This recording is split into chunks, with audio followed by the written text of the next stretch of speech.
Hey everyone, happy Tuesday to you. Or maybe it's Wednesday for Jerison and the other people in Singapore and everywhere else. It is so good to be together. It is October and the virtual Dalcroze meetup is in session. We have a jam-packed meetup today with 4 presenters. And so we're going to do what we can to get all this great info in and hope to still have a couple minutes to ask a couple questions. If you would like, you can click on the link in the chat for today's agenda so that you can follow along with what's going on. To get things started though, we always do a quick breakout where everybody can say hi to each other. So I'm going to quickly make a quick breakout room. Let's see, how many people are we going to put in the room? 3 or 4 people in a breakout room. When you get to the room, if you're so willing, please say hello. Please tell everybody your name, where you're located, what country you're in, and who do you teach, or who did you used to teach, or who do you wish you taught, but talk a little bit about what you do. I'll call you all back in. You only get about 3 minutes today, extra fast, because we got to keep it moving. Ready, set, go.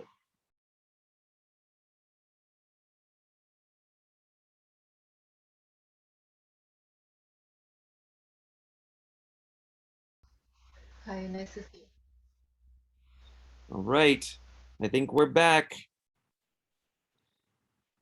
I think we got everybody back. Welcome back. All right, so if you've had a chance to peek at the agenda, I'll post it for you just one more time in case you came late. In the chat, there is our agenda. Next on our agenda is some announcements. The big announcement of the week is the masterclass coming up on Saturday. Pablo Cernek of Argentina will be teaching for us this coming Saturday, and we strongly encourage everybody to register for that. If you don't travel to South America, or if you haven't been to Geneva at any of the last couple congresses, then it's possible you've not met Pablo or had a chance to work with him. And he's really wonderful. He's a very talented musician. He's a very sweet man. And he's created a class that's going to be using some Argentinian folk music, some simple melodies, and discussing ways to implement them in your classrooms. And I really think it'll be worth everybody's time to be there. So if you can, please register for the masterclass, and we hope to see you on Saturday. Note the time; it's a slightly different time than our normal evening masterclass time. And so if you go to the virtual Dalcroze meetup, virtualdalcroze.org, and click on masterclasses, you'll find the calendar and the schedule and all of that. There's a second announcement in the chat asking about electronic materials, that is PDFs of teaching materials. I don't think we're going to take time today to get deep into that, but that'll pop up on a future agenda. And if anybody off the top of your head sees the prompt and thinks, oh, I have a resource, please go ahead and type it into the chat for everybody who's here to maybe share. But I think we're going to try to keep things going.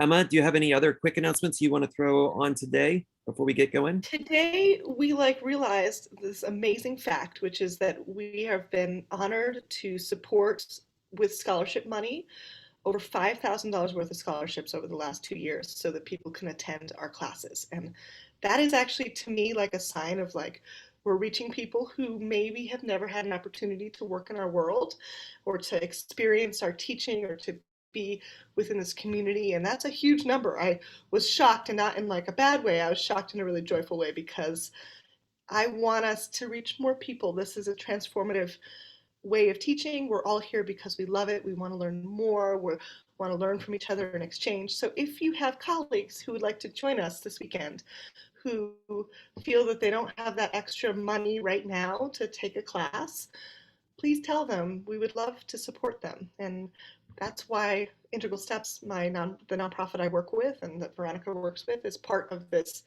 partnership, is that we really want to support our community and having new friends join us. So Very good. That is Now, my announcement. thank you. And I'll just add to that, and we give a triple thanks to everybody who's contributed to a scholarship fund. We've had a lot of very generous donors who, when they register themselves, they throw in a couple extra bucks, and we've spent all of that money and then some. So thank you so much for all of that help in supporting these, our colleagues who need a little bit of help. Well, with all of that said, then I think we're ready for a couple quick meetups. So our first, actually, Emma, will you introduce Iga? Yes, I had the honor through getting to know these amazing women from Poland, two of which are here today, that I got to work with Iga and Barbara at the last international conference on Dalcro studies, which, by the way, is happening virtually next week, so you should come and join that. However, working with Iga was really transformative to me. It was an incredibly emotional and an incredibly beautiful experience and really stretched me as an artist. And we're just so excited, Iga, to hear about what you're doing with your students. And we know it's late and you've been teaching for 12 hours. So we are just so honored that you've come to share. And so we usually limit these for about 5 minutes, but I told Iga she has a couple extra minutes if she needs it. And we are just excited to hear how things are going. So the title of what she said that she's going to speak about today is Musical Elements and Shapes of Hearing, Developing Creativity as an Escape from the Isolation of Distance Learning Online During a Pandemic. All right, Iga, take it away. Yes, when I write this title, it was 6 a.m., so I was not this tired like I am now. But it will be something about. I'm very glad and thank you for invitation. I'm very honored that I can meet you here. But short time I have to quit. So I want to share. I want to share with you some of my idea how to influence the creativity of young people, because during the pandemic I have a lot of young people, students that have very difficulties with sharing with, I don't know, with emotions, and I think we have all have the same problems, but I have to find a way to influence the creativity. But I have to find a way to obtain effects of music education, but also relatively quick and satisfying effects for the young people, just to feel that what they're doing have sense and is important for them. So I reached for the graphic partiture, which I love for many years. And I divided the fun for the youngest and for the older people, my students, and I would like to share, I can share screen, 4 steps displaying with graphic partiture, graphic score. Can I share sound? Yes, okay. And video. All right. So, first step.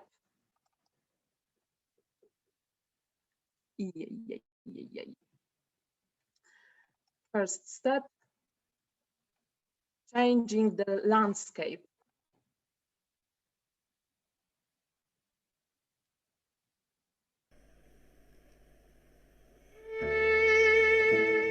Can you hear all this or see? We don't see any video yet. We did hear the music. I can see your, sorry, I see your desktop. Yes. Or maybe, okay. Maybe now. Sorry, I still see just your desktop. Yes, I know, please. Okay. There we go. Now we're getting closer. Sorry. La la la la. Yeah. Okay, maybe right Good. now. Yes. Okay. So with the same music, changing the artistic background. Of course, not so quick, but just for you.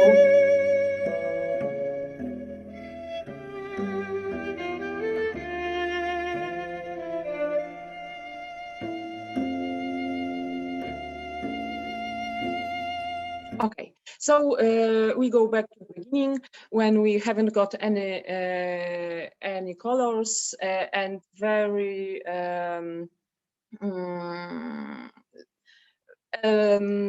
very little elements. And now we go to the second step when the music will change and the background artistic or shapes or graphic stay in the place and observing how the graphic elements are affected by music changes. What we can imagine when we hear.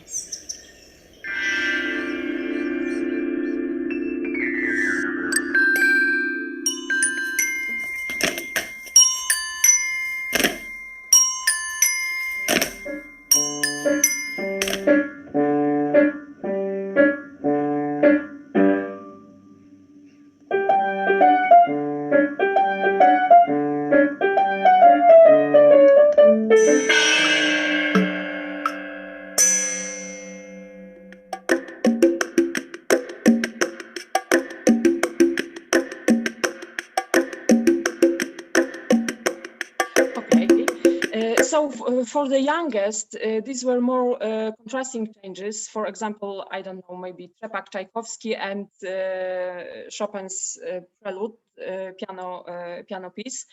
But for the older ones, less obvious music or just soundscape, like I like to name this music or sounds. And then third step of this playing with graphics, visual art and music will be the stage when we have to matching shapes and colors to my melodic and rhythmic patterns. So please just stay with me.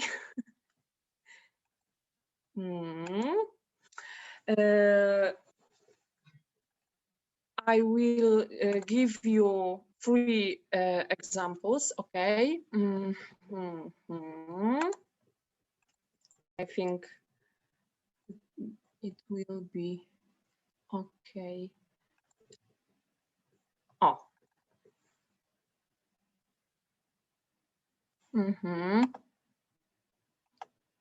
Can you see? Yes. Yes, we can see. Okay. So we have some shapes, and I just improvise some music patterns, like on the piano or maybe my voice, like.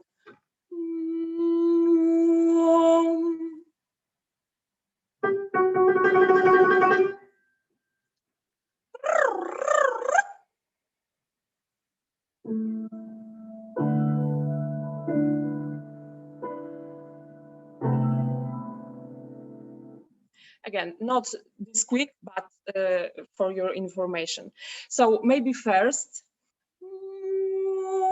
children has to give some name of the shape, maybe a round circle, and maybe it will be yellow. And the second one maybe square and green, and like that, these ideas go and go.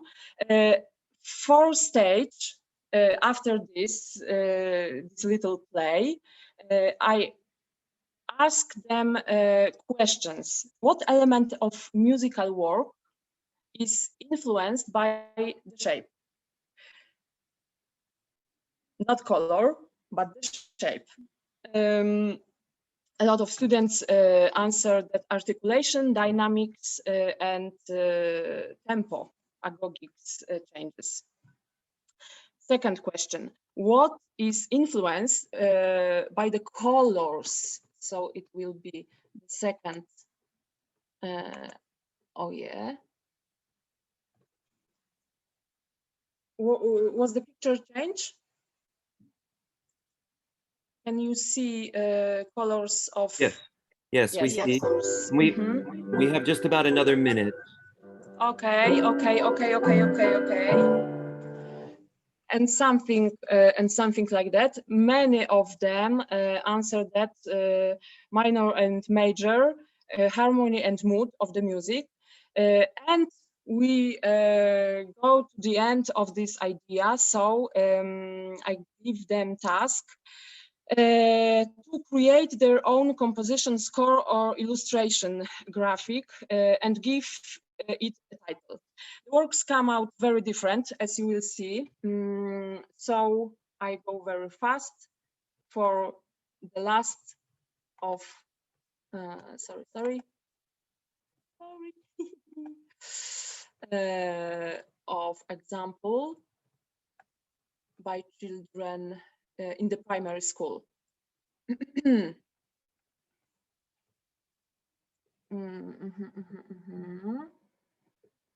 Okay, so the variation of the, okay, the variation of stars and dots.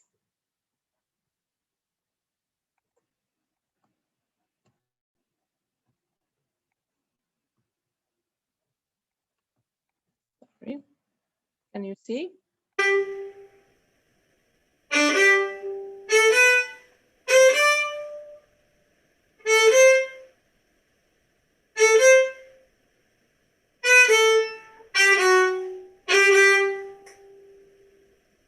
It was first year of the music school.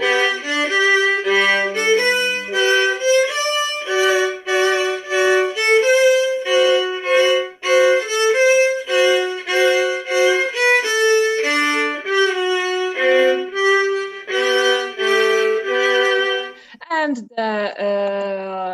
one more variation. I would like goodbye with you with deep blue goodbye, farewell.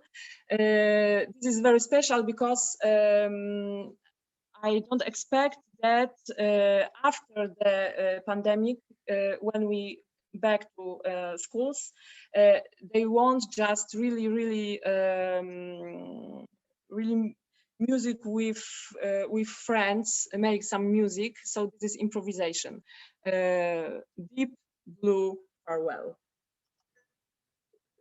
I don't know. Can you see?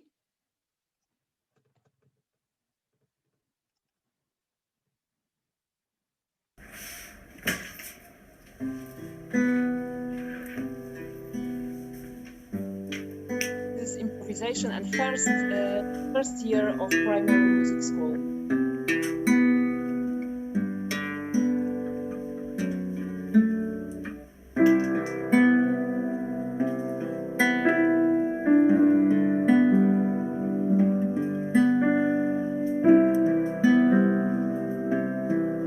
This is the graphic score.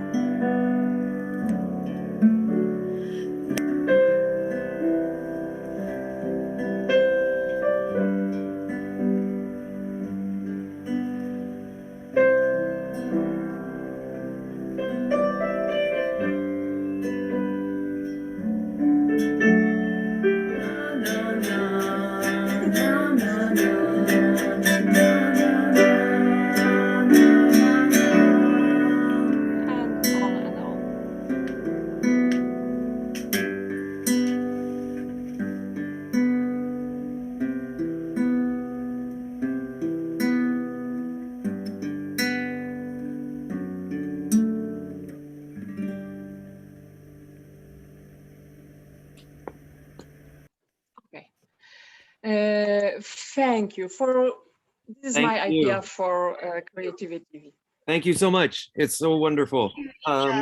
Very nice. We're going to keep things moving with the hope to have a couple minutes at the end to say hi or ask questions.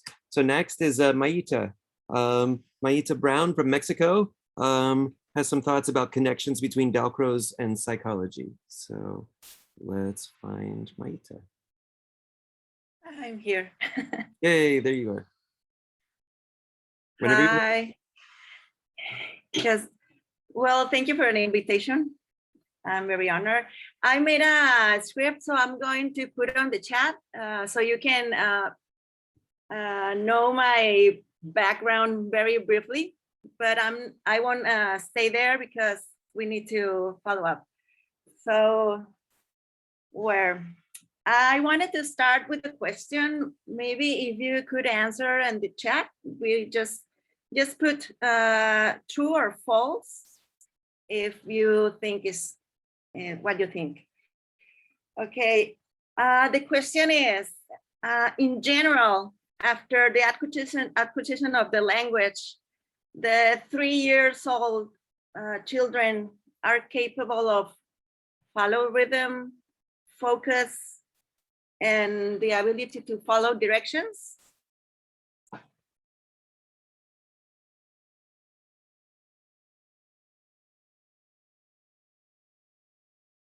Yes.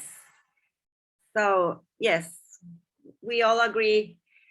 This is very interesting because I made the same question for parents in my studio, and they say no, false, 3-year-old. So we have the key because I'm not a Dalcrozian, I'm a piano teacher, but I use activities based in Dalcrozian pedagogy. So this is the big connection between psychology and Dalcroze. Why psychology? Because before I was a pianist, I studied psychologist. I was very young. I was 21 years old, and I didn't have idea what to do with this bachelor's degree. So then after I entered to the piano university, and then I have the idea to ensemble both. It was great. I started to teach piano right after I graduated. And I was not sure what my teaching role was going to be. In fact, I was very afraid of not being successful. After a few years, I found my vision. I was a psychologist who knew how to play piano. So I decided to combine these two. Music was my path. Why, I still don't know, but it feels right. So Dalcroze has been one of my goals since the beginning. In psychology, we know this like just a pedagogy for learning.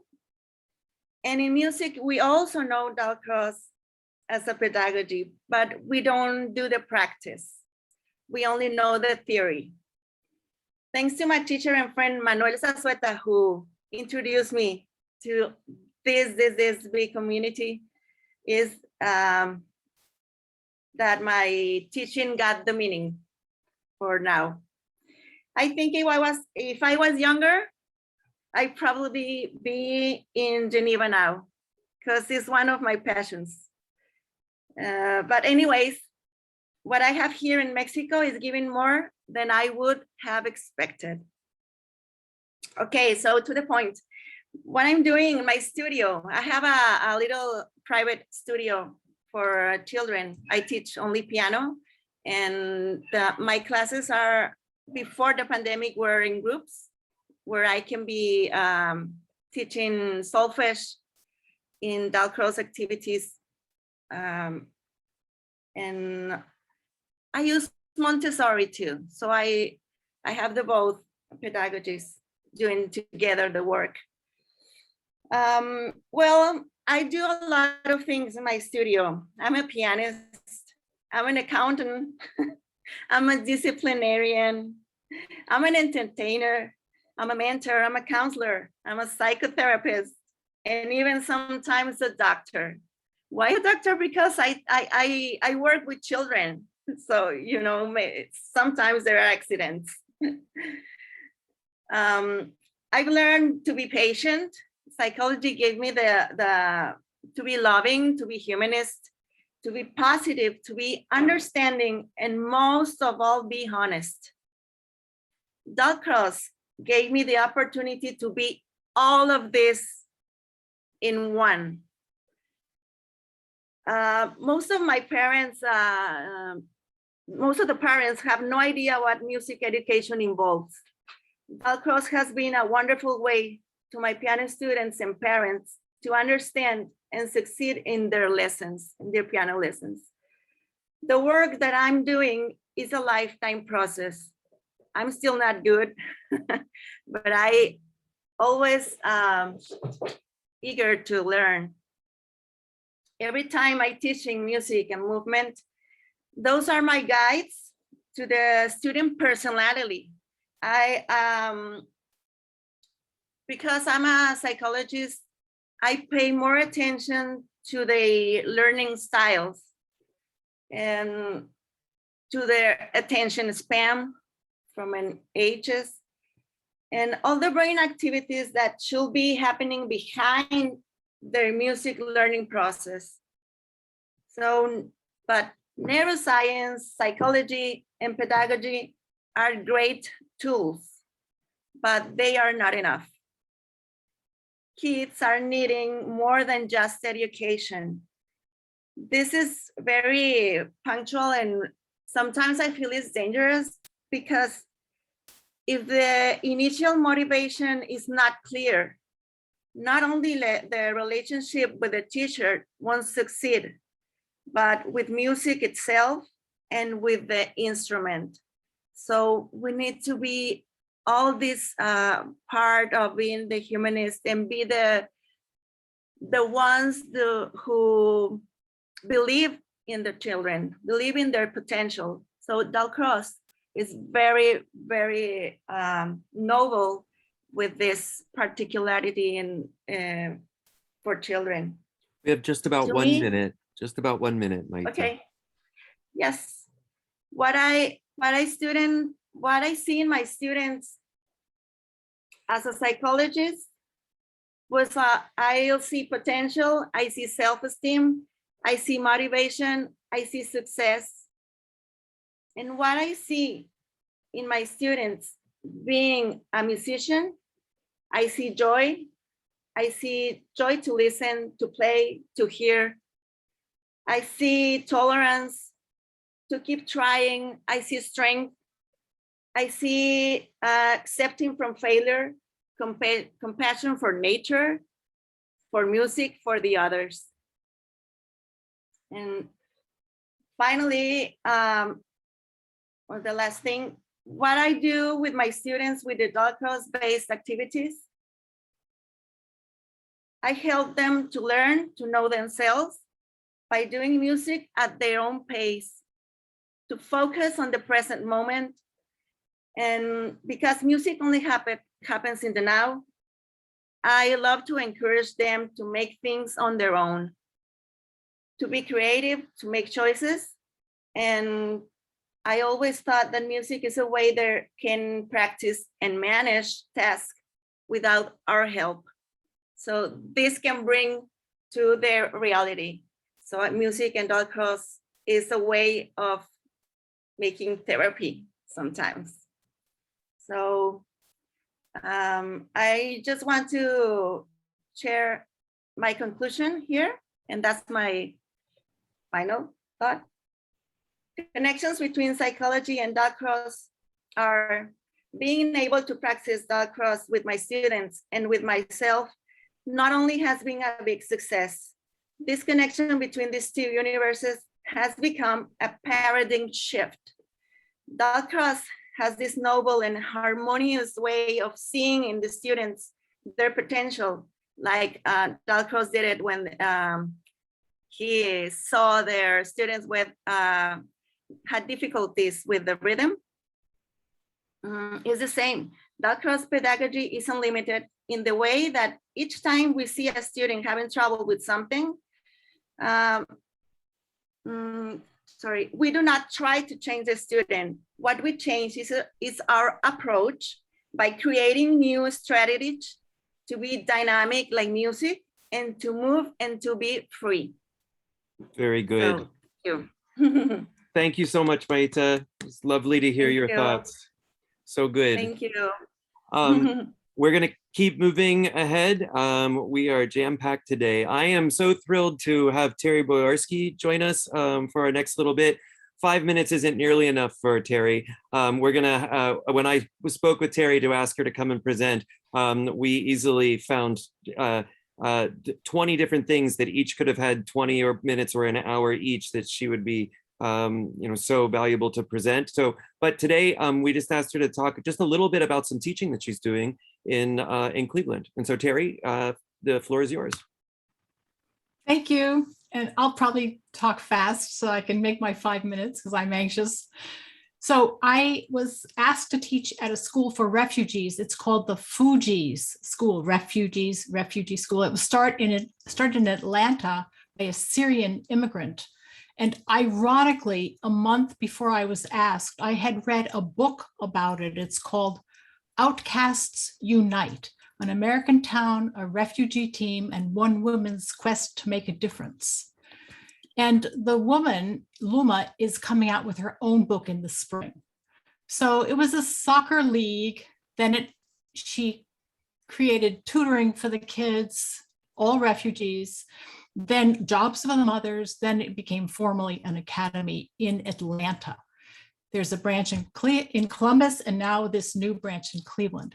They have huge success rates for graduation, college acceptance, and English speaking because, as you might imagine, many of these kids are their mothers or fathers or families' only link to the outside world in America because they're learning to speak English.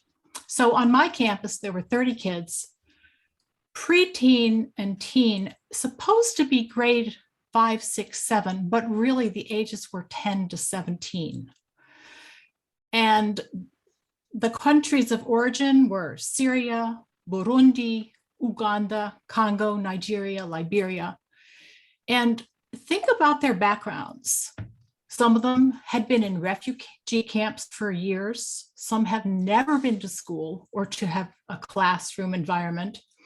Some are not living here with their nuclear families or maybe even relatives. Many are traumatized from seeing war and violence and then think they're all in this school together. They don't have English as a first language. They don't have a common language. But one of the values of the school, of course, is they need to speak English. So when I did everything in English, but occasionally I would sing a song in a different language or ask them, like, how do you say hello in your dialect in Uganda? They would be very touched by that. So the other thing is that sometimes in the soccer league or in my class, if a kid was angry, they would mutter in their dialect, or curse in their dialect. And that was frowned upon because there were other kids who maybe were from that tribe or from that country who did understand. But anyway, they were always asked, please, if you're angry, tell us in English. Don't resort to your muttering in your dialect. So Dalcroze Eurythmics at a school for refugees, it's perfect. Think about the kids, high frustration level, incredibly impatient. They all want to be first. It's hard for them to share. But the Dalcroze games of in a circle or passing a rhythm or passing an instrument, all this stuff, they understood that. Even though they're desperate for attention and desperate to be understood, because when they had a bad day, they really had a bad day. Their whole worlds have collapsed. So the thing that they loved the most was moving. They did have classes, but when they came to my class, they were moving. And the administrators told me that's all they ever talked about was music class. And also when in a refugee camp, sometimes the only activity they could do together was play soccer, which with a tin foil ball or with a can or whatever. So their ball skills are very highly developed. All the games with throwing, catching, timing were very attractive to them. And surprisingly for me, when I say, okay, take your shoes and socks off, no problem. They were just fine with that. Usually in inner city or even fancy private schools, the kids are very reluctant to take their shoes and socks off. So it was interesting. But again, the self-management behaviors were out of control sometimes. A lot of touching, pushing, poking, hitting. It was hard for them to sit cross-legged. And I'm not sure why. I think it's because they squat in Africa. Mostly they squat, they don't sit cross-legged. And the girls wore tight skirts or skirts, and they didn't want to sit cross-legged on the floor. So I'm going to show you a picture of the classroom. So I'm developing this connection between sound and movement and the picture of the note on the board. And all of a sudden, we're talking the same language. If the music stops or starts, we're in the same language. And they bonded over these music and movement games. And when I sang with them, I often used nonsense syllables. So it wasn't about knowing the words. Let me see if I can share the screen.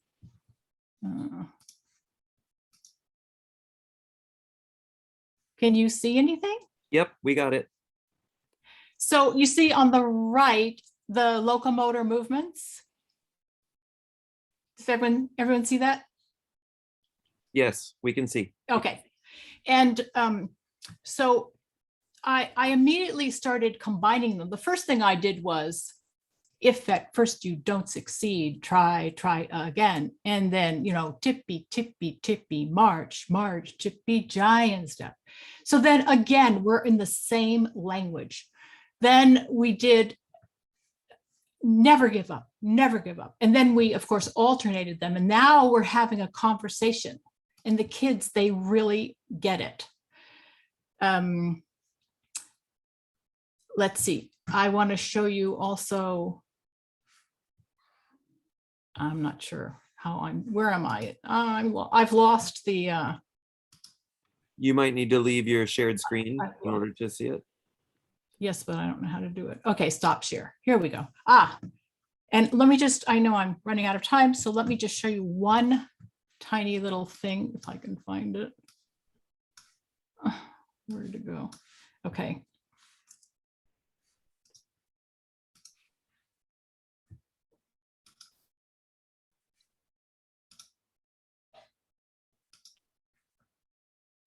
Okay, this is the last, just was a quick little thing. You see the ages of the kids. You see big and little kids. Some traditional dress, long skirts, shawls, headscarves.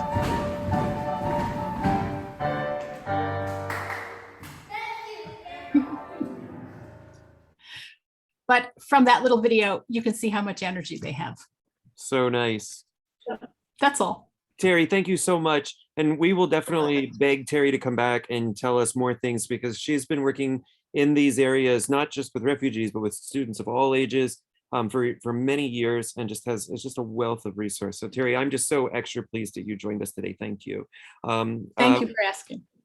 We've got one more. We have a little bit more time for Barbara. So Barbara, it's for you.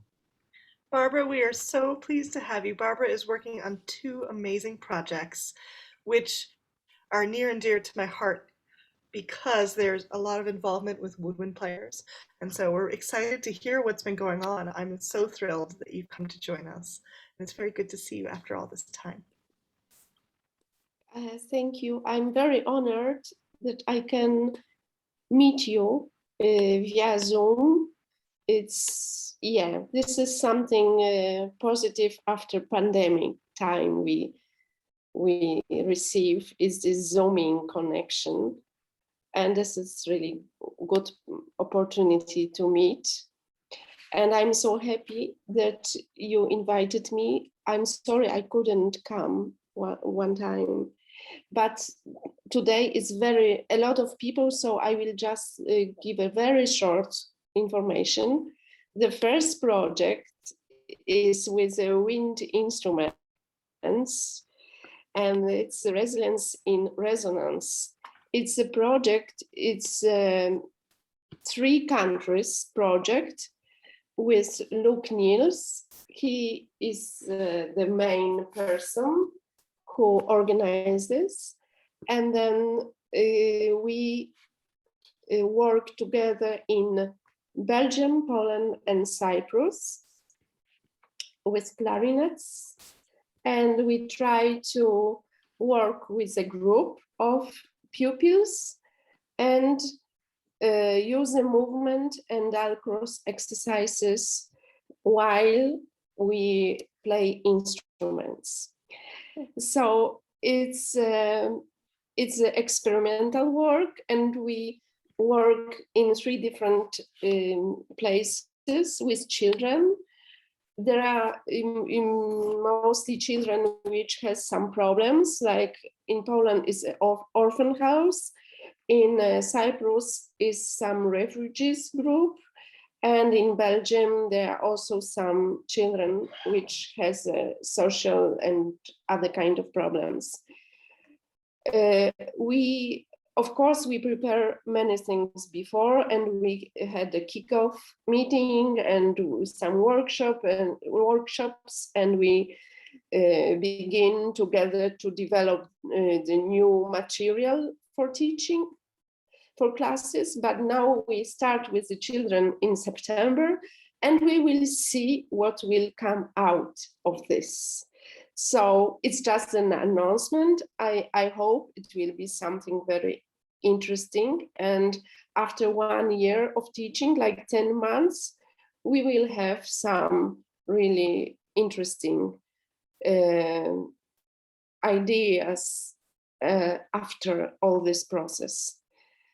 And I hope we will be able to share it with you. We also record some classes, so we really want to have a good documentation of this process, and I hope progress of learning how to play wind instrument through the movement Dalcroze exercises. And the second project is Erasmus Plus exchange. Actually, it's not exchange program, but strategic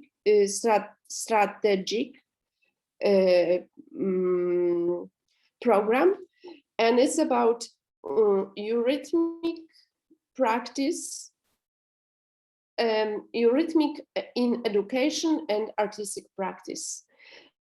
And it's involved in this project for university or schools, is Music Academy in Stockholm. This is a leader, and then school in Berlin, and in Katowice, and in Vienna. And we focus on a teaching program in a higher level education, and also about artistic projects which are really connected with contemporary art. So we begin, it's the 3 years project. We begin a year before, but there was pandemic, so we had to just focus on some organization work, and now we are really active. We had a meeting in September in Stockholm. In 2 weeks, we have a meeting in Vienna, and in 4 weeks or 5 weeks, we have a laboratory and workshops and meetings in Berlin. And I invited also Iga to go with me. and our students to Berlin, and we will work on music, instrumental and movement improvisation, and about the concept of rhythm together with Dorothea Weiss. She will be leading this lab in Berlin. So I hope we will have a very nice intellectual outputs and very nice idea afterwards. And I hope I will be able to share it with you also. And there's one more thing, because we want to construct the digital platform, and we will put all the results and videos, and we want to share it with everybody who wants to develop in Eurythmic. So, but this digital platform appear in next school year, let's say. Now we will have this laboratory work and working on this experiments and intellectual output. So I hope I will have something really interesting to share with you next time. Very good. Thank you. Thank you. We look so forward to hearing more about all of that. And whenever you are ready to come back and tell us more, please let us know, because we will gladly schedule some time. Well, friends, that's almost an hour all by itself. We got maybe 7 or 8 minutes though, never enough time. And we always, it's part of the design of the meetup where we intentionally pack it a little tight and know that we won't have time to answer all of the questions. We feel better leaving you with more things to think about than having gotten to the end of any of it. But in our last 9 minutes, does anyone have any comments or questions for any of the presentations today? Anything that any of the speakers made you think of?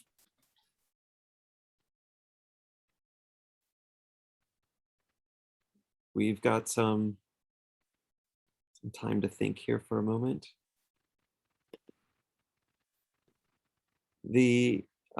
Iga, can you tell us just a 1 or 2 minutes worth of how you? I understood that the ideas had to do with the visual image and trying to make parallels between what we see and what we feel. With the students that you're working with, how did you make that connection? Were you just showing them the picture and then asking them to improvise, or were you asking them to draw the picture? Where did the pictures and the colors, what was some of the order of the lessons? Yes, this was, it was some with improvising elements. The first step, no. First, they see what I show them and put some music for this image. Next, I give them choice for maybe for music piece and for examples of some shapes. And then they have to connect this. Then I try to improvise some motifs, which I done with you, and they have to they have to name color and shape. First idea, what the connection is. Then, when it wasn't a pandemic, I invite them to explore some movement for this, because Sure. you know, but it was on the online, so I even they haven't got a video, so I haven't got a connection with them, so I don't know really what they're doing. It's been so hard. What are the ages? What are the ages of these students? How old are they? From from 9 to 12. Very good. Very good. Thank you so much for those ideas. Anybody else have another question for anyone or a comment? Maita, when you were telling us about your interactions, I understand that you're doing piano lessons. Are you also doing some group work where you have where your students are together, more than one student at a time? Just for the solfege lessons. Not for piano. Piano is individual. Yes, right. But then you have a second time every so often where they come together as a group? Yes. Once in a month, they come together. Very nice. And what's the age range of those students in that solfege class? Very little. 4, 5, 4 to 7. 4 to 7. Oh, it's very good. Very good. That's we should Thank have you. We should have you present another day and tell us some of the exercises you're doing in the solfege class. That would be fun. If we had more time, we would ask you more questions about that. Okay. Age 4 to 7 group solfege sounds perfect.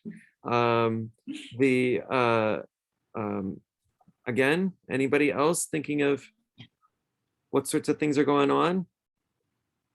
Emma? Terry, how often do you see your students? Like, and for how, is it like a full semester or a full year? Well, sadly, so I was seeing them 3 times a week for an hour a class, or on Friday it was 50 minutes. But sadly, the Cleveland school had lots and lots of difficulties, and it just closed.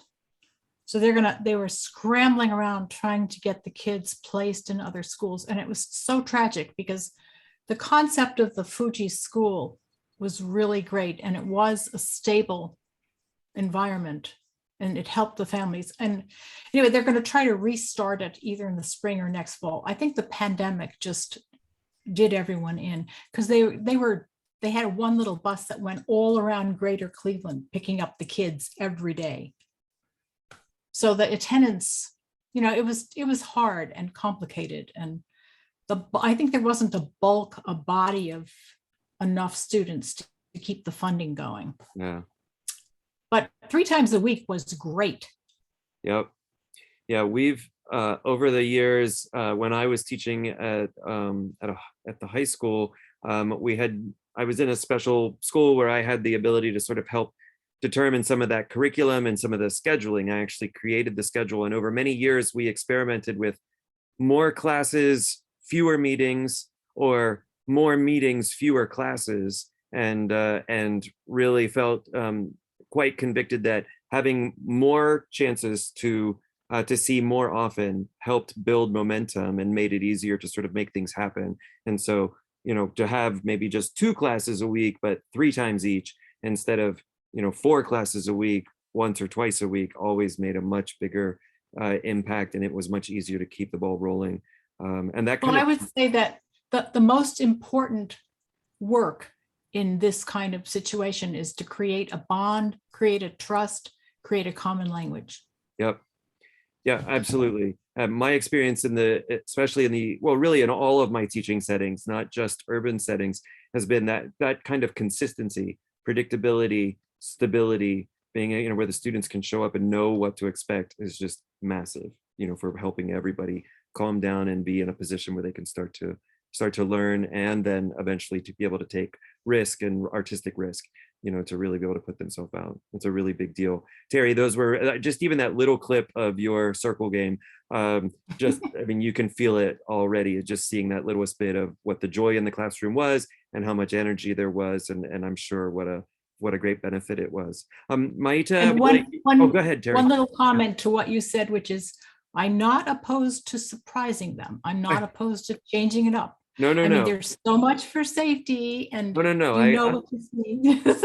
I didn't mean that. I meant, yeah. but Okay. Understanding the structure of the day and knowing that I'm going to show up in your case, maybe right. 3 times a week. That's the stability part that I was talking about. And then once I get there, I know, I don't know what we're going to do, but I know that Terry will be there and we're going to be in this certain room and she's going to ask me to do we're going to move. Yeah. And then the surprise being wonder what the things will be this day. Very good. Maita, you can have the last word and then we'll say goodbye to everyone. Nope, you're good. You're muted. Just to make clear that very briefly, This is not my solfege. It's not the cross solfege because okay. in Mexico we say solfege to the rhythm class. So that's Okay. That's all right. Okay. We're all working. And there isn't just one version of any of these things. And so you said early that you maybe weren't a Dalcrozian, but you used Dalcroze ideas. And so as far as I'm concerned, you're quite welcome to be a Dalcrozian. We in the States, we reserve the word Dalcroze certificate and certified for specific training. Yes. But outside of that, I think anybody showing up here, you're quite welcome to think that you're a Dalcrozian. We are all interested in these ideas and in these methods and in these philosophies, and are just looking for all the ways that we might integrate them into our very different classrooms. And that's so much the excitement of what it is we're all doing, is that there isn't just one kind of music classroom or one set of students under the sun. They're everyone unique. And the Dalcrozian has an overt mandate to adjust to whoever those students are, to find them where they are and to try to meet them in that position. So I think with that, we are at time, and we try really hard to start on time and end on time, so that we hopefully will entice everyone to come back. Please sign up for Pablo's masterclass if you haven't. We would love to see everybody there. I'm sure it will be worth your time. That's this Saturday. And so if you can register a little sooner, then we'll be able to get you the materials in advance. And we have another meetup maybe in 2 weeks, close to that. So Emma, do you know? Yeah, we'll all look. We'll all look. It's 2 or 3 weeks from now. So everyone have a wonderful day or night. Jerison, go get some sleep. It's too late to be up in Singapore. And we will see you all. We will see you all next time. Thank you. Thank you all. Bye.